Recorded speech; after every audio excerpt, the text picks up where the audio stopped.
Robert Helt, president of Custom Media, invited me to be his guest on his new podcast, Asia AIM. We talked about relationships first, the unwritten rules of B2B sales in Japan. If you are interested in Japan, and particularly in how to be successful in sales here in Japan, then you might find the podcast of interest. Let me know how what we talk about squares with your own experience selling here. Sales in Japan is always a fascinating subject. When I first came here in 1992 to live here and work and sell here, I brought my consultative sales techniques from Australia, tried to apply it to the Japanese buyers and got zero progress, got nowhere. I couldn't understand it because, this works so well in Australia. It took a while to filter down to my brain that I haven't built a relationship yet. I'm coming in with the offer. They are not looking at the offer. They're looking at me. Can we trust this guy before we do anything? Welcome back to Asia AIM, the podcast that shines a light on the people, ideas, and innovations shaping business, marketing, and communications in Japan and across the APAC region. I'm your host, Robert Eld, and today we're exploring the critical aspects of B2B sales success in the Japanese market with a special focus on the unwritten rules that prioritizes relationships above all else. My guest is someone who truly embodies the phrase, a lifetime of experience in Japan, Dr. Greg Story. Greg is the author of Japan Sales Mastery, the #1 bestseller on sales in Japan. He serves as president of Dale Carnegie Training, Japan.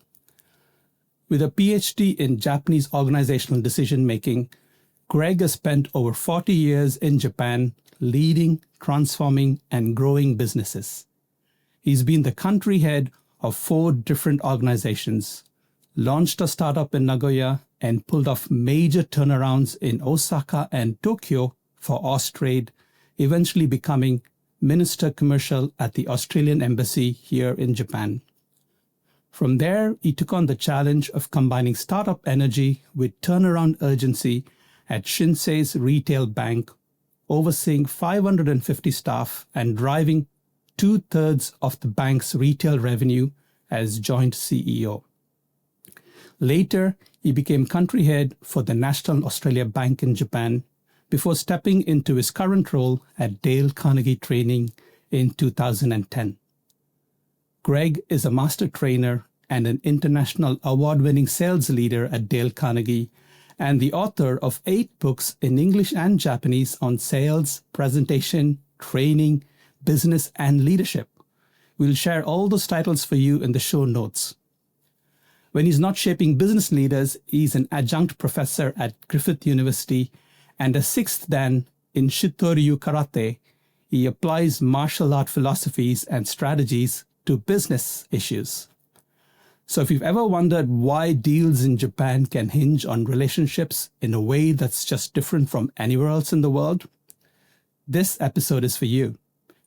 Greg, it's great to have you on the podcast. Welcome. Well, Robert, thank you very much. It's a great pleasure to join your new podcast, and congratulations on the innovation. So looking forward to hearing more of the episodes that you're recording. I've already listened to the first one. It was great, so happy to contribute. Thank you, Greg. Greg, you've written several books for the Japanese market, but I want to focus our conversation on your Japan Sales Mastery book, which I believe was your first book. Is that right? Yes, that's right. I really wish this book had been around when I started my career in sales here in Japan in 2005. It would have saved me a lot of trial and error trying to figure things out. In your book, you make it quite clear that in Japan, there's often no deal without long-term partner-level trust. Why is that? Why does relationships first approach matter so much here, maybe even more than in the Western markets? I think it all comes down to risk aversion on the part of buyers. We're rewarded in Western culture, business culture, for taking risks, for being innovative. We climb the ladder in our companies. We get bonuses. We get rewarded for taking those risks. In Japan, there's almost no upside for taking a risk as an employee in a company. So if you are going to have a new supplier come into your organization, it's a high risk from your viewpoint as an employee of the company. So you'd rather stick with people you already know, proven track record, reliability. A newcomer, inherently risky. So a few pennies less on the dollar is not going to sway someone to take that risk unless they feel that the relationship is going to be long-term and stable. So if we think, we'll just, discount our way into the market and we'll undercut the Japanese competitors or the other competitors, may find that that's very, very difficult to do. It won't work necessarily. We have to start building that trust from the very, very beginning. Yeah, that's definitely true. And you talk about this concept of kokoro-gamae, right, which is translated into true intention. That's kind of the starting point you mentioned. How does a salesperson, show that they genuinely have it for the Japanese buyers, and how does that help to shape those first few interactions, right? Because it's the first time you're getting to know somebody. It's kind of, it can look like fake or false, or you're trying too hard. How can you genuinely bring that out?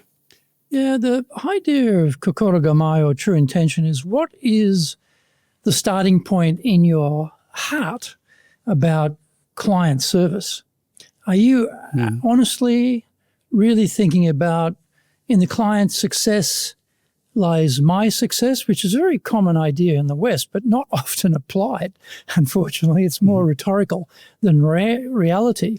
But in the Japan case, it better be a reality. And the other side of the table, when you're sitting across in negotiations or you're introducing your product or services, they have to feel that you really honestly are there to help them and that you're putting their interest first. And so this is where, when you first begin introducing what you can do, you're talking about the upside for them. And the sense is that, this person is genuinely here to help us succeed, because all the Japanese companies you're dealing with have ferocious local competitors. And if they can get steal a march on their competitors, they're very happy to do that. You might be the means of providing that, and therefore they may look at it, but they've got to feel that the intention is to help them succeed. And also, in terms of when you do strike a deal, and being flexible about the terms of the deal after the deal started, because things change in business. We tend to be very contract-oriented. Japanese not so contract-oriented. Situation changes, our relationship or our arrangement has to change. Not so many Western companies are so flexible. Yeah, and I think, you got to have this kind of long-term view, right? Long-term view of what does this relationship look like, rather than, I think in sales, we're often chasing that next contract, right? We're looking at the close, like you start the process, when's the end coming, where's the close, where's that ka-ching, right? Before you go on to the next deal. So that's very true. I think kind of looking at it from a long-term relationship perspective. And for that, there's this concept of Nemawashi in Japan, right? Like laying the groundwork, working behind the scenes, building that long-term kind of trust. Can you walk us through a real example of, how you use Nemawashi to make a deal happen? Who did you talk to? When? How did you have to adjust your pitch along the way? Any stories you can share? Well, generally speaking, I would say every Japanese deal is based around Nemawashi. And when we talk about groundwork, Nemawashi groundwork, what we're talking about is, inside the buying company, there are many people who can say no. And those people have to be dealt with. Now, we probably won't meet them. We will have the initial contact, the person we've met, could be a line manager, could be procurement department. In our case, as a training company, it's going to be the probably L&D or HR people, but there are going to be other division heads, other key components in the company who will be impacted by a decision to start buying from us as the new supplier, and they have to be dealt with, but we don't get to meet them. So we have very little opportunity to impact those people. However, our champion, the person we're interacting with directly, they have got that connection. They have got the ability to go behind the scenes and start to work that group inside and start to deal with their issues. Now, we have to provide the means for them to solve the issues for that group. And that's something where we contribute to the Nemawashi, but we can't lead it because we just don't get to meet those people. So Nemawashi is there for every deal, but our visibility of it is very opaque. But through our champion, we can influence. And that's something, every deal in Japan, I think, is like that. Yeah, and I think, with that, working with your champion, sometimes your champion does start to slowly introduce you to other kind of key stakeholders that they want you to interact with and build that relationship with, right? So that often can help to facilitate, the overall deal-making process. But I think what they're trying to achieve is to remove those obstacles, right, from those persons. Because what I found in my interactions is if my champion isn't able to convince internally, then they bring other parties that they want me to be the convincer, to convince them on their behalf. And often this is done in more social settings, right, rather than in a traditional office setting over a meeting. It could be over a lunch or, or coffee or tea or something. Yeah. It could often be you're sitting in the room and there are like 10 people across the table from you, and you think, who are these 10 people, right? But those 10 people are representing interest groups inside the company, often vested interest groups have already liked the existing arrangement, but there's your opportunity to appeal to them directly, which is a good thing. So you see a lot of people in the room, that's positive. So, if you have 10 people in the room and they're willing to spend that time to interact with you, that shows intent, right? So you should capitalize that intent and try to have a really engaging conversation with every, participant in the room, I would say. In the West, often big polished presentations, you can go in, sway the decision makers and win the room, right? If you have a room of 10, Western counterparts and you have a nice big polished presentation and you get up and you show it off, you can win. But in Japan, we know printed materials, dense brochures, detailed information tend to carry more weight. What does that mean for sales teams in Japan? Like how should we prepare? How do they need to rethink their materials, rethink the meeting style to build trust? Now, often we think, I come in, I meet the president, I convince the president it's going to be a deal. But the president or even a senior person, they will push that down to a person low on the totem pole to do the due diligence. And that person is tasked with finding out every possible thing that could go wrong and to eliminate those possibilities before we move forward. So they want as much detail as possible. So where we might be a little bit high level in the West, they are very detail oriented. So it may be that your materials by default are not so detailed, but you need to give them that degree of detail so that they can feel, okay, we understand exactly where the problems are possibly here or the dangers might be here, how we can overcome those or how these are not going to be a problem. So I would say the Japanese have a voracious appetite for detail. So you have to come, if your presentation materials are not so detailed, then you have to bring other detailed materials as a supplement and as addition, an addendum to give them that confidence that this is a good decision. So that is a big difference. They need that level of detail. Where in the West, maybe we don't need that level of detail.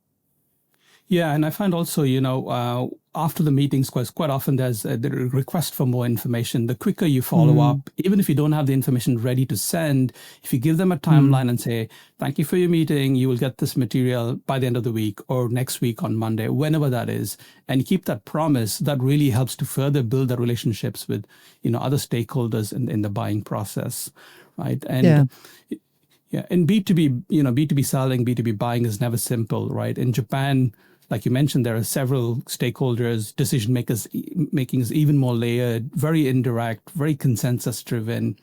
How can foreign businesses figure out who the real influencers are beyond the obvious decision makers, like you pointed out, right? And how can you build those relationships with that wider network? Any tips on how to do that? Well, as I said, there is someone designated inside the company to do the due diligence, and then you have your champion.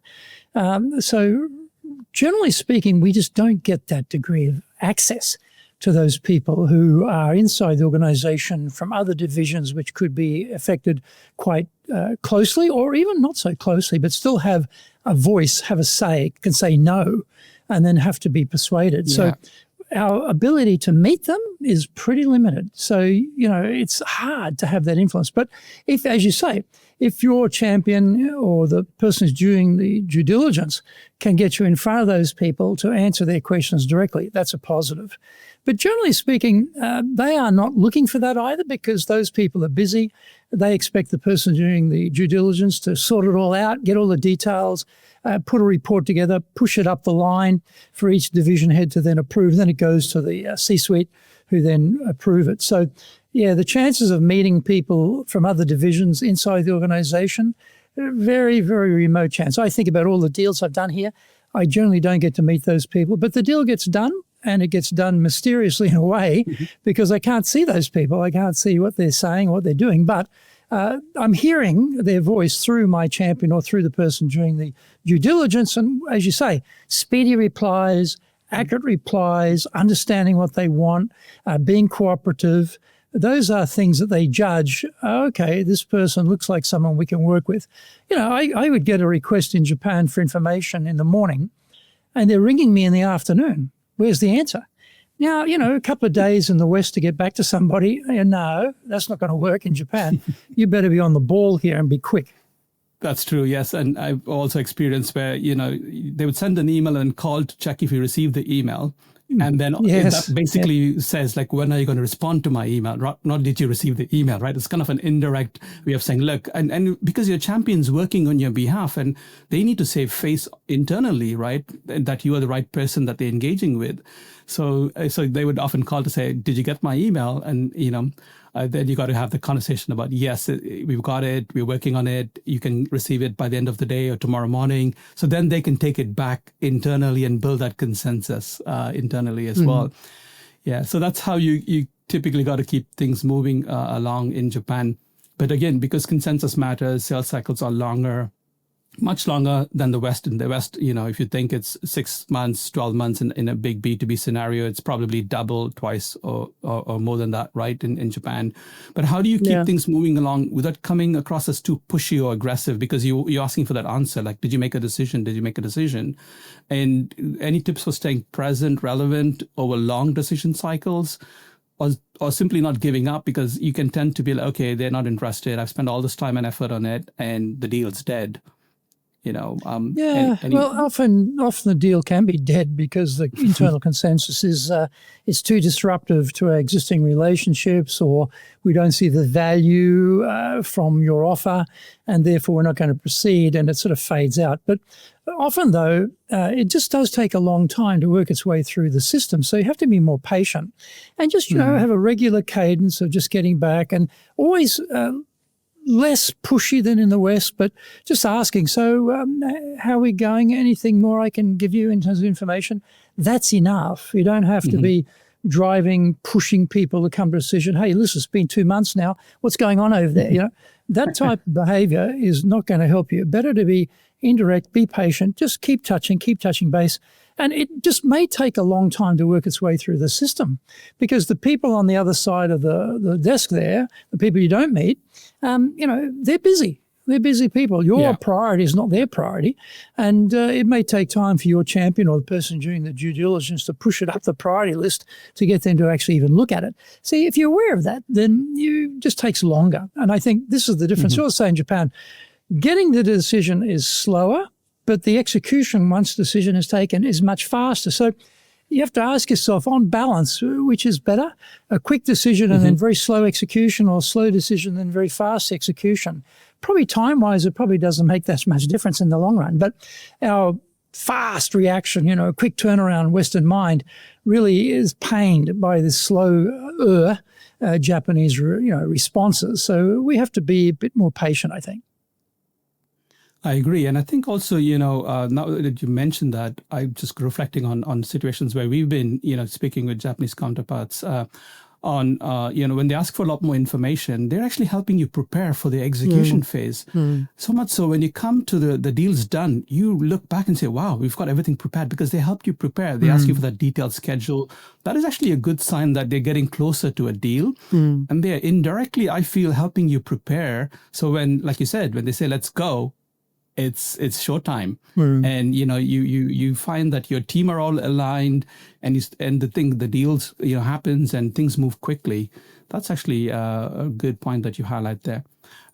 You also talk in the book about overcoming Japanese buyers' hesitation, fear, and doubt. What are the common sources of those feelings, and how can a strong relationship prevent from killing or stalling a deal? Well, again, I mentioned about risk aversion.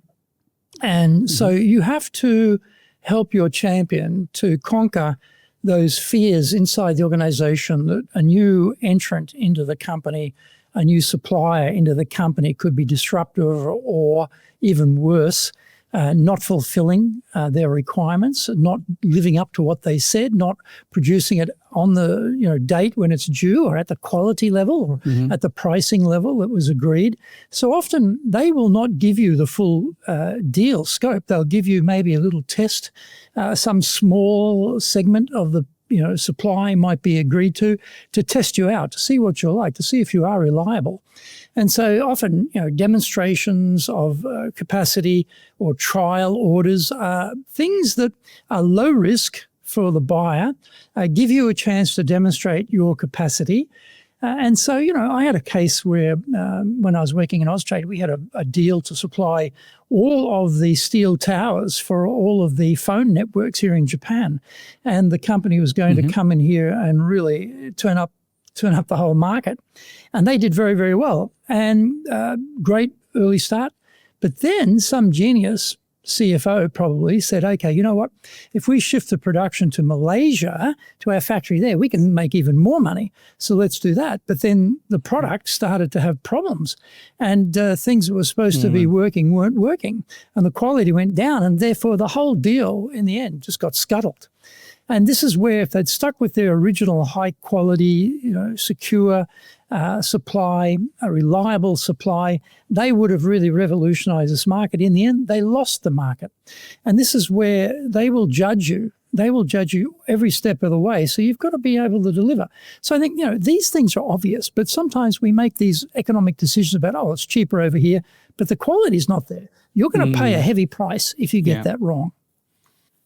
Yeah, it just shows like there's no shortcuts, right? And especially once you've committed and once you've, promised a certain level of service or quality, you got to deliver that. And, like you said, the very first initial opportunity they give you because they want to test your ability to deliver, grab those opportunities with two hands and don't look at it and think, oh, wow, it's just a small deal. I will just pass it to our B team to handle. This is your opportunity to shine and outshine and actually show how you can, deliver extra value to the client. And very, very well said.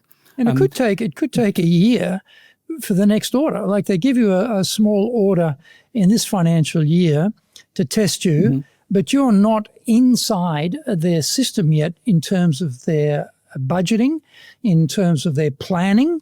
And so they'll be looking at the next financial year to place an order. You're thinking, a year? Most Western companies can't deal with a year. It's like, a year? Are you kidding? We need the deal now. And so they give up. Yes. But actually, this is the start. Yes, you do a small order this year, and next order will come. But the thing is, the year after that, and the year after that, and the year after that, and the year after that, and the year after that. What's the lifetime value of the buyer here? And we forget that sometimes. And so if you get that small deal, it could grow into a lifetime relationship, which is exactly what you want. Yeah, and I think, like you pointed out, Japanese businesses are so well organized. It's about financial year planning, budget cycles. If they have a budget, they just stick to that budget. It's hard to get into expand the budget once they are mid-year. So you got to be patient and wait. Understand when their budget cycles are, and typically it's April. We know when the financial year runs in Japan. So really understand that. I think that gives you a chance, with your champion, understanding what's their buying cycles like, what are their budget cycles like, and preparing for the long-term deal while embracing every short-term immediate opportunities you get. Have you seen personal introductions or referrals happen in Japan? What any tips on how to use a referral, ask for a referral? It's really difficult to get referrals in Japan, right? So would you recommend it? Would you recommend asking clients for personal introductions or referrals? Yeah, testimonials here are tough. Referrals here are tough. Like I've had Japanese companies tell me, when you ask for some sort of endorsement, for your company, they say, no, we can't do that because the other suppliers would be upset. And you're thinking, what do we care about the other suppliers? But they care about the other suppliers too, and they won't give you a testimonial.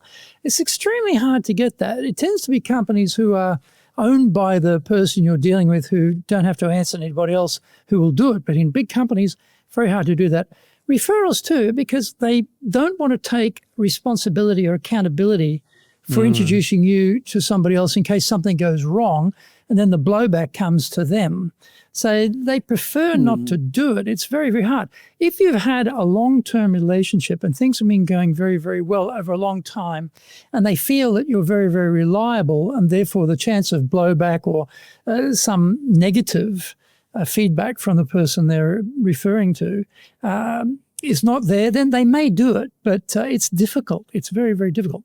So I think where we tend to be more open to that type of thing, Japan not so much for different reasons.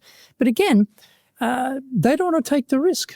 Why should they take the risk of referring you to someone and it goes bad? Either you don't like them or they don't like you, and then, no one's happy. And they thought, well, hang on a minute, I'm getting pressure here for no good reason. I'd rather not have it. So this is where it is different. It is different. But I think your best referral is the fact that you've been serving that client for a number of years. And you can refer them, say, hey, listen, we've been supplying XYZ company now for 2 years or 5 years or 10 years or something. And another company, they look at that because in Japan, people generally speaking don't want to be the pathfinder. They don't want the arrows in the chest going forward, right? They want somebody else to get the arrows in the chest, and they'll come afterwards after it's been proven and safe and everything's reliable, and then they'll step in and try something. So if they see another company has done it, I think, oh, well, okay, that company's very credible. And if they think this company's credible, then maybe they are credible and we'll give it a try. That's the best referral through your ability to build those long-term relationships. But when you enter, that's 3, 4, 5 years in the future. But there will be a 5 years in the future. There will be a 10 years in the future. So you've got to start somewhere and then build that reliability, and you'll harvest that later. That's right. Yes. So building those logos, building those, case studies from that you can share, right, without expecting something in writing from your customer, winning. Well, you may not to be able to mention the testimonial publicly on your website or in your materials, but when you're talking to another buyer, you can reference, hey, listen, we work with such a company, and we've been doing that now for 10 years or 5 years or whatever. And they take comfort in that. Think, oh, well, they're a very good company. And they have done their due diligence. This is a serious company. They've done their due diligence and they've kept going with you. So, okay, maybe you can pass muster with us too. Yeah, so it's kind of, they kind of vouch for you indirectly, right? Just to show that you've got that relationship with X number of years, that in itself is a testament to your ability to service like-minded businesses, right? Yeah, exactly. Yeah. So winning the first deal is always a great feeling of accomplishment. You've done it. Yay. New client. We got the business with them. But you talked about this a little bit, but, I want to dig a little bit more deeper. Keeping the relationship, building loyalty, gaining repeat business, that is the real win, right? So what should foreign companies be doing after the first sale is done to keep that trust strong over the years to come and kind of build into it? What have you seen, with the businesses that you've represented and or clients that you've represented here? I think the salesperson is very key. If you have a farmer looking after this client, they will take care of the follow-up beautifully. They are very invested in the client. They're very caring about the client. They're very careful about the client's interests, and they will make sure everything works. If anything goes wrong, they will fix it immediately and make sure the client's happy. Hunters, not so much. The thrill of the chase, landing the deal, yeehaw, on to the next one. That's the danger. So if you've got hunters, you better have a backup team of support to keep that relationship going, because for the hunter, that's boring. Paperwork, detail, the minutiae. No, thank you. I want the next thrill of the hunt. So they will land the deal, but they're not great in farming the deal necessarily. I mean, some are, but generally speaking, it goes against the grain for them. So deal is landed.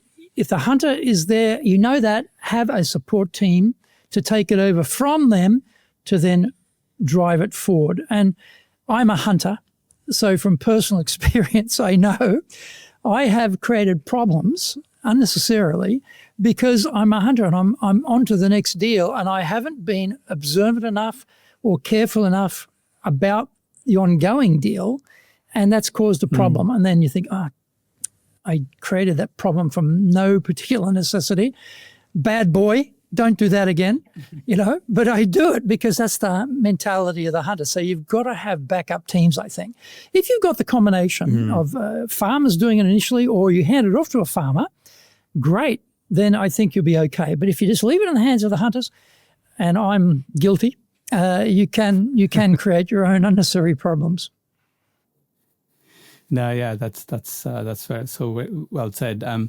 From your experience, what are some of the common mistakes you see foreign companies, making when it comes to relationships, and how can a relationship first kind of mindset help them to avoid those, common mistakes? Yeah, probably not communicating enough with the Japanese buyer, and this goes from the very start. As you said before, you just can't have long periods of silence. Now, they may be silent in the sense of they're digesting the idea internally, but you need to be just touching base, keep in touch. And even when the deal's landed, there might be seasonality to it, or it might be their financial year, or there may be a gap, just to keep in touch. Hey, hope everything's going okay. I'm looking forward to our next financial year. We can move up or whatever it is. Just to be overly communicative, I would say. We are, I think it's an irony, we're very zen in the West about communication. Less is more. The Japanese are more Baroque, lots of gold leaf, lots of activity, lots of contact. They prefer that. They like information and keep sending them information, keep in touch. I think that's very good. And also be patient. Things can take time here at the initial stage, but they can go very fast and very smoothly in the later stages. And if your goal is not a sale, and I always stress this, none of us here, I think, who are in business, are after a sale. Every one of us is after a reorder. And the kokoro-gamae, the true intention in your mind and your heart about what you're looking for in a sale and what you're looking for in a reorder are completely separate universes. And I think this is where, if we get the right mental framework, then we will really eliminate a lot of those problems, and just the way we approach the client, thinking reorder rather than a transaction or a once and done sale. Now, there will be transactional business, but generally speaking, that's not so intriguing to Japanese companies unless they're traders. So for most companies, they're looking for a long-term relationship. Yeah. In Japan, you often don't get a no, you get a maybe. Kento shimasu, right? Think about it. That kind of alludes to a no. What's been your experience with that, and how do you overcome that kento shimasu? Are they genuinely thinking about it, or is that a flat out no, and then you need to kind of look at how can I kind of rebuild this relationship or this order or whatever that is? Yeah, mai muki ni kento itashimasu is a phrase about, in a very positive way, we're going to look at this, is a danger signal, isn't it? And it says, well, we're not really sure. But that, not every sale is going to be a sale. Not every meeting is going to be a sale. And maybe, you've not overcome their hesitation and doubt with enough information or guarantees or some, test phase or something. So I would always go for some initial test, some small order, just something to give them something to get their hands around that they can test you out and see how you perform, to give them more comfort, rather than just some theoretical abstract idea about, well, they may be a supplier who can do what they say they can do, but who knows? So I would be more inclined to do something practical. And also just to understand too that things change in business. Now, if you get sort of, mai muki ni kento tashimasu, sort of, we're going to look at this in a positive fashion, you think, oh, that's a dead duck. I calendarize this as a 9-month later follow-up, because if I follow up in 3 months, there's probably not enough changed in their company or business to warrant them to have a second look at it. 6 months is the same problem. 12 months, you follow up and you find out your competitor's gotten in there and they've got the deal now because you were just missed out on the timing. So I think 9 months is enough time for business to change, but not being too short or too long.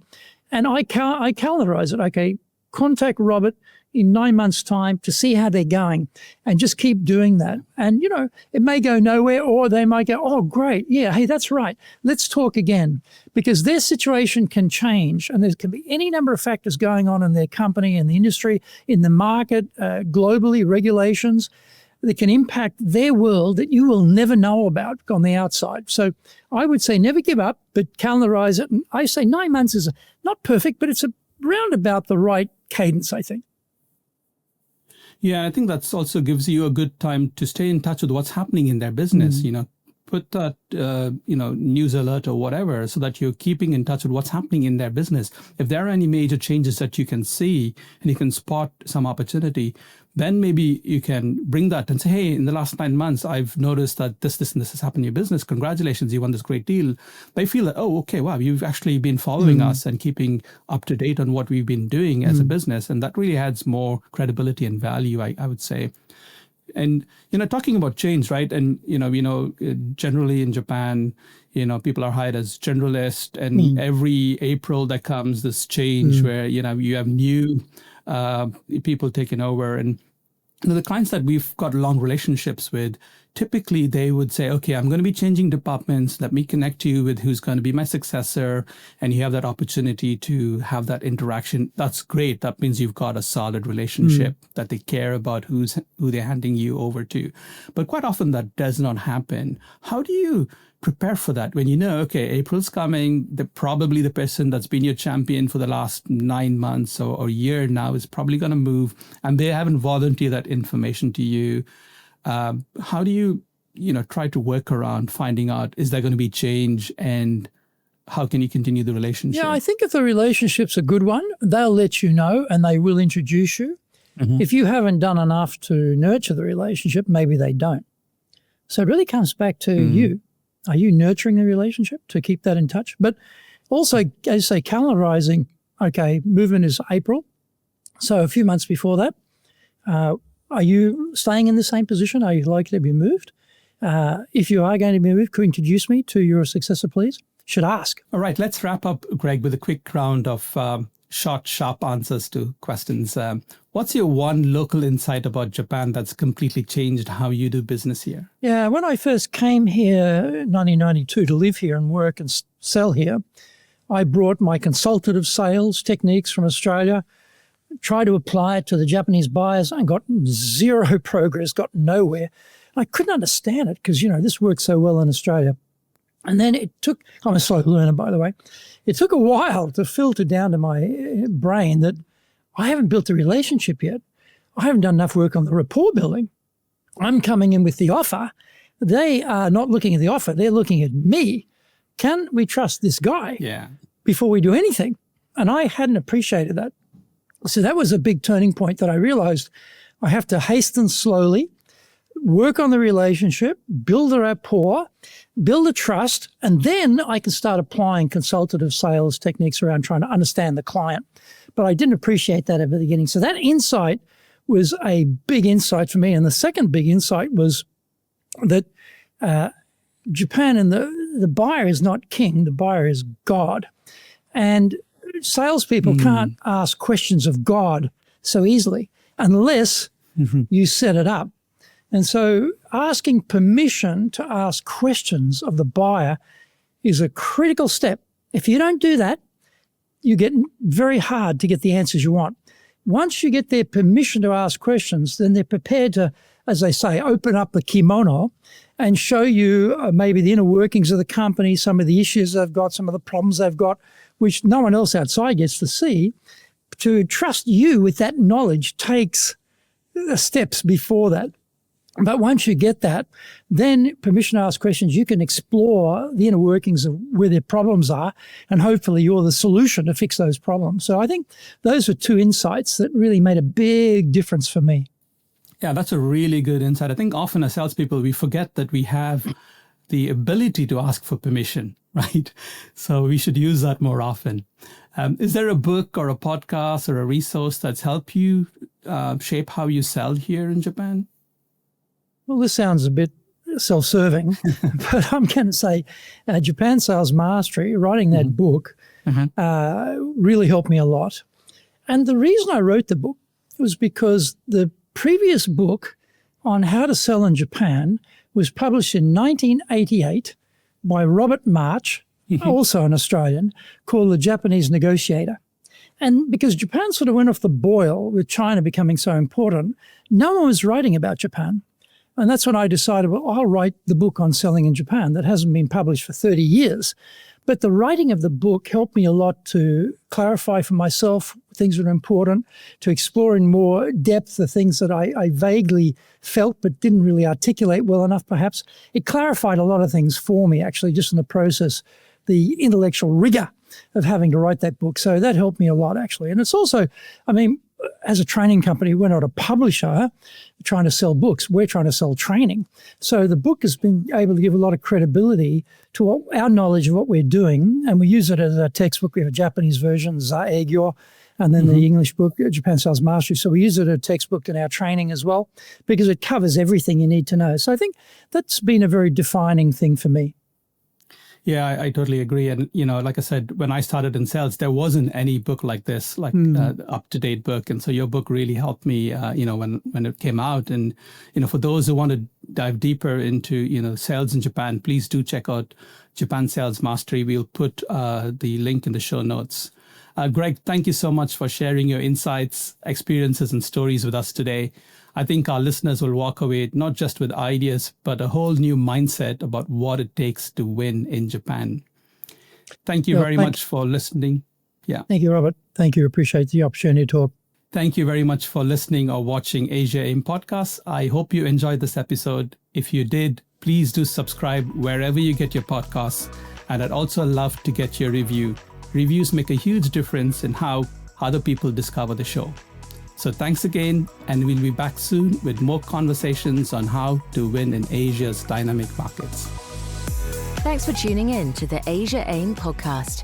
If today's conversation sparked new ideas or insight, be sure to subscribe, rate, and share the show. For more resources, tips on doing business in Asia, or to book a meeting with our team, visit asiaimpodcast.com. Stay curious, stay connected, and we'll see you in the next episode of Asia AIM.